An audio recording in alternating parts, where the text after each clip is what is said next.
And before this video begins, I'd like to give a special shout out to my Asbantium level patron, Fallon Cortez. Every now and then, there's a Doctor Who episode everyone just kind of forgets exists. This is a fate that befalls the 2013 episode The Crimson Horror. Yet another typically bland and uneventful Mark Gatiss episode. It sends the Doctor and Clara to Victorian Yorkshire, where they find the world's worst Willy Wonka and reunite with the Paternoster gang. So what makes this episode so disappointing? Why is it so weak? Well, since I've committed myself to reviewing every modern Doctor Who episode to ever come out because I hate myself, I guess we're going to have to take a dive into the Crimson Horror to find out just what went wrong. So grab your nearest red leech thing and take a dip in the red gunk because it's time to review the Crimson Horror. God help us all. The Crimson Horror. As evidenced in Series 1's The Unquiet Dead, and later in Series 10's Empress of Mars, Mark Gatiss really loves stories set in Victorian times. They're like his kink, I guess. Luckily for him then, script delays for The Snowmen forced it to be made alongside another episode, which would have to be set in Victorian times with the Paternoster gang. Yes, this episode actually shifts a lot of the focus onto the previously introduced trio of alien investigators, almost like it's a full-on spin-off. And a lot of people have always been begging for a televised spin-off featuring Vastra, Jenny and Strax, so this episode provides a glimpse into such a concept. And it's not great. I won't beat around the bush. I don't like the Paternoster gang. I just find them incredibly boring, and this episode doesn't exactly provide a whole lot of reason to care about them. They're just so one-note and bland as characters. Strax is unintelligent and obsessed with weapons. Vastra is a lizard woman from the dawn of time, and Jenny is just her human wife. That's literally all there is to the Paternoster gang. They don't even really contribute a whole lot to this narrative, even when they do get about 15 minutes at the start to carry the story. Indeed, when Edmund Thursday goes to investigate the mysterious Mrs. Gillyflower, he ends up as a bright red corpse. Man, I hate it when that happens. It's a run-of-the-mill opening, but I do like that Thursday's identical brother goes to the Paternoster gang for help. It really establishes them as the go-to group to deal with these kinds of unexplainable phenomena, kinda like we saw in the prequel minisodes for the Snowmen. The Paternoster gang has a reputation in this world, and that works really well. Business as usual then. Business as usual. After seeing the Doctor's face in the eye of Edmund Thursday's dead body, the Paternoster gang heads north. Unfortunately for them. I will admit I love this line. She's only interested in the fittest and the most beautiful. You may rely on me, ma'am. It's immediately ruined by the annoying Strax writing I despised in The Snowmen, but it is a very fun piece of dialogue. And yes, this story has a rather unique setting, taking place in the north of England rather than the usual London setting. Mark Gatiss comes from County Durham, and he decided his story should be set in the north, eventually landing in Yorkshire. I like how the episode takes place away from the usual settings, because it allows the narrative to explore the industrialisation of the northern regions, something with incredibly long-lasting effects still felt to this day. To put it bluntly, it was miserable to be a factory worker in the Victorian era, so it makes a lot of sense that Gatiss would draw from this kind of aspect of Victorian life to form the basis of the Crimson Horror, especially because he was good friends with fellow Doctor Who fan Matthew Sweet, who had previously attempted to deconstruct the rose-tinted historical view of Victorian life in his book Inventing the Victorians. Also yes, that is why there's a character called Mr. Sweet in this episode. Because what better way to pay homage to a friend than to name a weird red parasitic leech creature after them? How thoughtful. The location of Sweetfield itself was inspired by real plans to create mass worker communities in the north. Model villages like Saltaire and Croydon were planned to house industrial workers directly within the vicinity of the factories they would toil away in. It's really dark when you think about it, becoming reliant on your employer to not only pay you, but to house you too, completely controlling your life. It's basically what Walt Disney was frothing at the mouth to do with a dystopian hellhole Epcot. I wish this whole model village aspect was more heavily explored in the Crimson Horror. It's a fascinating idea for a setting, somewhere Mrs. Gillyflower advertises as this paradise, only to kill or experiment on anyone who goes there. There's a really great seed for a concept there, and it's kind of annoying they don't really dive into it. All these people disappearing into the night and never coming back out. It quickly takes a backseat. They don't even take much of a look at the whole doomsday cult aspect. But that being said, Mrs. Gillyflower is a pretty interesting villain. Gatiss wanted to match Vastra against a strong female antagonist, and right from the beginning Gillyflower is a standout part of the episode, leading this almost populist rally about needing to be ready for the end of days. She's preaching about the world letting these people down and only she can save them. It establishes a very interesting vibe, with her as this cult-like leader able to influence others easily and garnering such a committed following. It explains why she's already so established with a lot of power. She even uses her own daughter as a PR tool to strike fear into the hearts of her audience, using scare tactics to pressure a constant flow of new victims into willingly walking right into her waiting arms. It's a very enthralling scene as she shills Sweetville to all of these desperate people. It's the idea of getting something for nothing, which we see so often these days as influential people easily worm their way into people's wallets by promising all this desirable knowledge and lifestyles other people are just too dumb or lazy to achieve. They're easy pickings for Gillyflower, since Sweetville is quite literally too good to be true. After rather stupidly causing a distraction that actually brings all the attention to her, Jenny slips through a door to start infiltrating Sweetville. I absolutely adore the reveal of all the industrial noise actually being completely fake. It's such a brilliant visual, this representation of everything being a lie, and almost poorly hidden front for this evil scheme. To the rest of the world, this is a traditional factory doing factory things, but in reality, the entire thing is just noise. But more importantly, Jenny stumbles across the secret room where Mrs. Gillyflower's daughter Ada has been keeping her own pet monster, as she calls him, even developing an entire crush on him, I guess. It's kind of weird, this whole "we're both freaks" storyline. Can't really say I'm a fan of a blind woman being compared to a bright red undead guy. Nevertheless, it turns out that this monster is none other than the Doctor himself. So that's where he's been hiding this whole time. Well, tough luck, Doctor, because you're gonna have to suffer this episode just like the rest of us. That being said, I do like the idea of the Doctor surviving the Crimson Horror because he's not human. It's interesting how helpless he becomes, completely unable to communicate or even really move, since all his limbs are stiff and rigor mortis are set in. This is a very animated and vocal incarnation of the Doctor, so to take all of that away from him is a pretty big deal. It's essentially removing his entire identity and personality, so it's weird that they don't linger on it more for the power of such a character shift. Rather than trying to deal with a mute, immobile Doctor and the challenges that presents, Gatiss just has him thrown into a big iron box thing that magically changes him back to normal? What are these things, and why can they undo the Crimson Horror, something designed to kill and not be undone? It makes no sense. Oh, and yeah, the Doctor also sexually assaults Jenny here. Yeah, this ain't it, Chief. A playful spank with a dishcloth among friends is defensible. This, not so much. Also, just to take a brief detour, one underrated performance in this episode is Graham Turner as Amos, the morgue worker who just exists to say the words Crimson Horror. I like the sinister authenticity that comes with a character like this. He gets an almost grim satisfaction out of these bodies because he likes the mystery. He feels very real for the time period. The whole situation is very Penny Dreadful, which were weekly fictionalized stories all about the sensationalized adventures of detectives or criminals, and often centered around supernatural entities too. Amos has seen all sorts of things in his life, and now he basically gets to live in a Penny Dreadful story, so of course he's gonna milk it for all it's worth. The Crimson Horror. In an episode with some very weird humour, the strangest joke of them all is Thomas Thomas, a young boy who helps Strax reach Sweetville with an almost robotic knowledge of the surrounding area.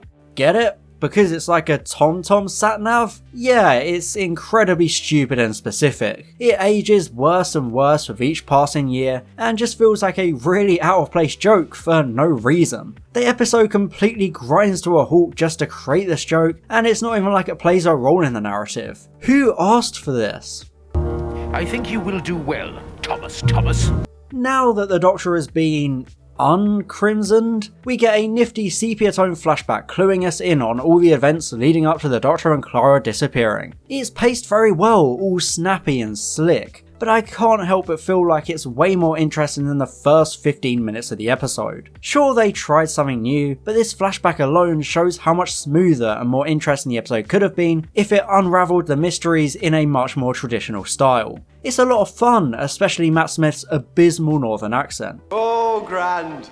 Smashing. Hey, the missus and I couldn't be more chuffed, couldn't we, love? Given that Clara is from Lancashire in the north, this would have been the perfect time to pay homage to the classic "no, don't do that" joke, by inverting it so it's the Doctor trying too hard and Clara stopping him. But alas, the golden opportunity is missed. I do love their awkward attempts at passing off as a couple though. That's always fun with Doctor Who duos. The sequence is a good way to bring the viewer up to speed, filling in a few of the gaps in a really quick and easy way. And since we're all caught up, it's back to business as usual, although I adore the touch of Jenny and the Paternoster gang being confused at the return of Clara. After all, it's important to remember what happened last time. In the Snowmen, the Paternoster gang met Victoria and Clara, who died after falling. That was their only exposure to a Clara, with the Doctor piecing out at the end and leaving them confused as he rambled about souffles and stuff. Therefore, it's important to have them question all this talk of Clara when, in their eyes, Clara is dead.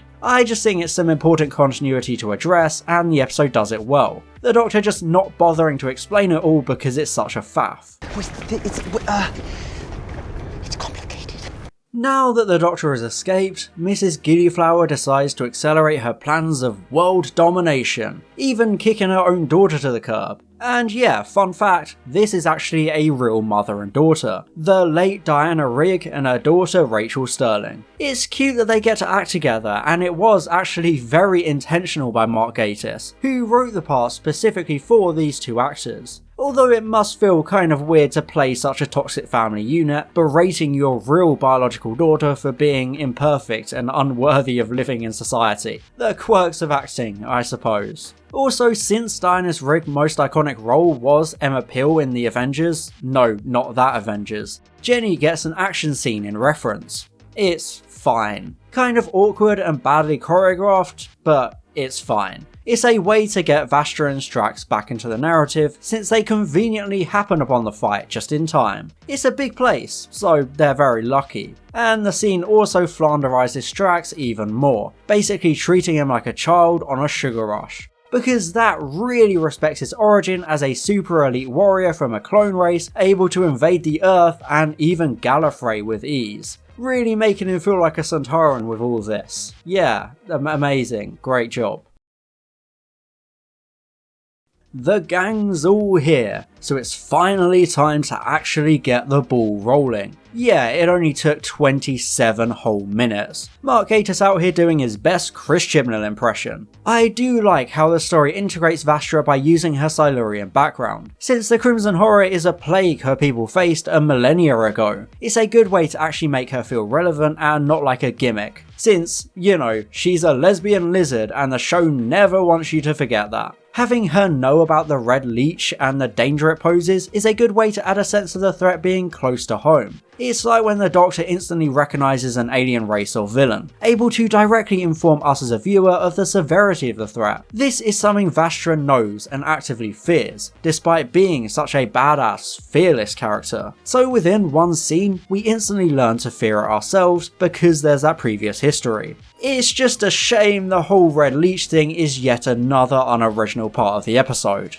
Almost every major aspect of this story is pulled from other media. You have the aforementioned Inventing the Victorians book, then you have the Crimson Horror sludge, which is lifted from Carry On Screaming. Mr. Sweet is a reference to The Repulsive Story of the Red Leech, an unseen Sherlock Holmes adventure mentioned at the start of The Adventure of the Golden Pince Nez. And lastly, even the Thursday Brothers are derivative, originating from The Man Who Was Thursday, A Nightmare. Almost nothing in this episode feels original, so it has a serious identity crisis. It's a shoestring plot built from references, so it has no identity itself. It's why the episode feels so hollow and lifeless, because it's not really made creatively. It feels like an AI took loads of other ideas and threw them into a blender to create this. Hell, even most of the soundtrack is reused. There's a sprinkle of music from other episodes, specifically The Doctor, the Widow and the Wardrobe, you get bits of Clara's leitmotif, and then there's a great big dollop of I Am the Doctor all over the place, because of course there is.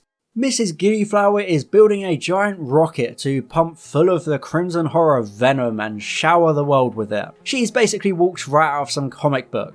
And she even has the whole hidden control panel thing behind a piano. But this touches upon one of my main issues with the episode. It's almost like a parody of Doctor Who. If you ask someone who only has passing knowledge of the show, this is probably all they imagine it to be. They think of it as being full of cringy jokes, a comically evil, campy villain, and a borderline incomprehensible plot complete with one-dimensional characters. It's like taking everything weak from Doctor Who and distilling it into a single episode like this. And to make things even campier and more ridiculous, the mysterious Mr. Sweet is actually revealed to be a parasitic creature which has latched onto Mrs. Gillyflower and dude looks stoned out of his mind. Glad you're having a good time there, my man. It's a horrifying visual, truly grotesque and not even in a fun way. It just looks unnerving and gross. Not something you want to see when eating your dinner. It's just the way it's implanted into the skin, making me physically repulsed just thinking about it. I guess it doesn't help that parasites terrify me. Stuff like tapeworms, amoeba and leeches really freak me out. So Mr. Sweet definitely puts me on edge. Although it makes sense that Mr. Sweet would be lurking down in the river, because God knows what disgusting monstrosities are hidden away in urban UK rivers. Hey, it could be worse, it could be the Thames, I guess. And naturally, Mr. Sweet found a complete psychopath to latch onto and form a symbiotic relationship with. But I'm not sure why he cares so much about wiping out the planet, or how he even communicates with Mrs. Gillyflower. Also, how does he create the Crimson Horror? Much like the majority of the episode, it doesn't really get explained. However, I do love how it leads to this line as the Doctor tries to explain how dangerous the venom can be in the wrong hands. Do you know what these are?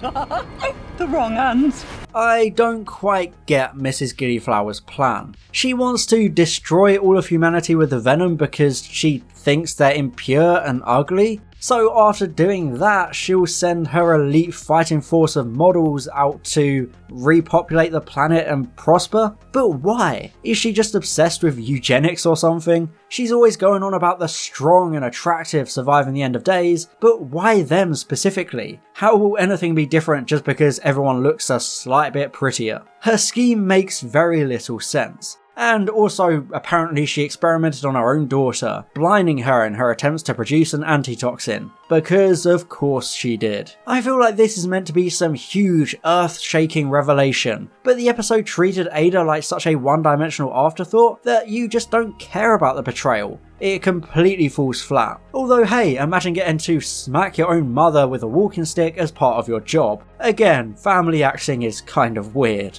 And then the climax of the story just kind of happens. It's like post-it notes, so formulaic and paint by numbers. Clara throws a chair into the mechanism to stop the rocket, then Mrs. Gillyflower uses Ada as a human shield, and there's a big standoff. It doesn't feel epic at all, and you instead just find yourself checking the time because it feels like you've lived an entire eternity since the episode began. It's one of the weakest climaxes in the show, dragging so terribly. Like, oh no, the rocket launches anyway because of convenience, only for it to not have any venom left in it anymore, or something. Then Strax shoots Mrs. Gillyflower over the edge and that's it, that's the end. It wraps up so suddenly and chaotically that it makes you wonder what the point of this whole standoff even was. It doesn't feel triumphant or even fun. It just perpetuates the lifeless and bland feeling of the entire narrative. Although it is funny how Mr. Sweet just gets accidentally squashed by Ada and then pummeled into mush. That will always be one of my favourite villain deaths in Doctor Who. It's so sudden and blunt that I can't help but love it.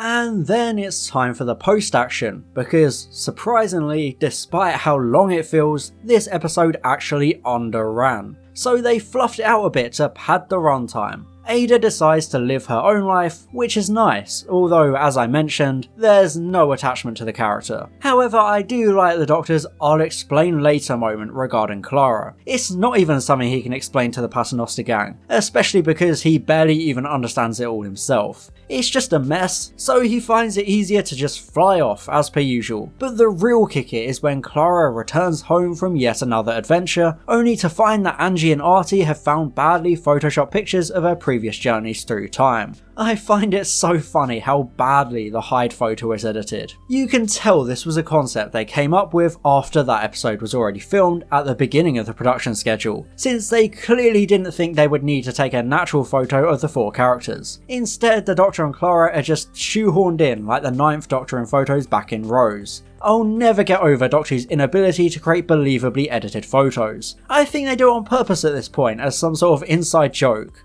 And as annoying as Angie and Artie are, I do love how they catch Clara out on a secret life like this. It's so quintessentially childlike, them just pestering their way into finding out it's actually Clara. Because this is what children are like. They annoy you into getting their way, and they keep track of every detail. It's nice to see how there are these kinds of consequences to time travel. You leave an impression in the fabric of time and space, and sometimes people will notice. An innocent photo from a fun adventure in the past can suddenly come up like this and reveal your escapades that easily. I think it's a fun way for the Maitland children to force their way into the Doctor and Clara's adventure ahead of the next episode. Although, to be honest, they basically end up single-handedly ruining it. Can we have a go? Can you have a what? We want to shut the time machine. No. The Crimson Horror is not very good. It's one of the most Mark Gatiss episodes to ever Mark Gatiss. There's just something so bland and lifeless about it, it's unbearably average. Almost the entire episode is lifted from a number of other pieces of media. The characters are one-dimensional and uninteresting, with the emotional beats of Ada falling completely flat. And lastly, the setting feels unoriginal, even with the nice quirk of it being in Victorian Yorkshire. It drags massively, and even the occasionally decent humour isn't enough to carry it. The Crimson Horror bores its way to an E ranking on the Series 7B tier list. It's so painfully dull. Obviously there are some upsides, like Diana Rigg's performance as Miss Gillyflower, and some of the concepts introduced within the narrative are interesting, but they definitely don't salvage the episode. It's simply unremarkable, and you quickly forget it ever even existed to begin with. This review took forever to make. Not because it was difficult, the episode is just that boring. I kept procrastinating it and putting it off because I just couldn't be bothered to review it. But now it's finally done. I am at last free of this absolute bore fest. It baffles me that the Crimson Horror seems to have such a positive reception online when other Series 7B episodes are dragged through the dirt. Well, actually, I guess all its fans probably suffer from extreme insomnia, because this episode would put anyone to sleep. And I'd like to give an extra special thank you to my Asbantium level patron, Fallon Cortez, my Diamond level patron, Valtar, my Platinum level patron, Maximilian Foreman, and all my Gold level patrons, Calvin, Daniel Shillito, Franz Horn aka Line Vortex, Golg Nogler, Herna Versog, and Luke_SY. Thank you so much for your support.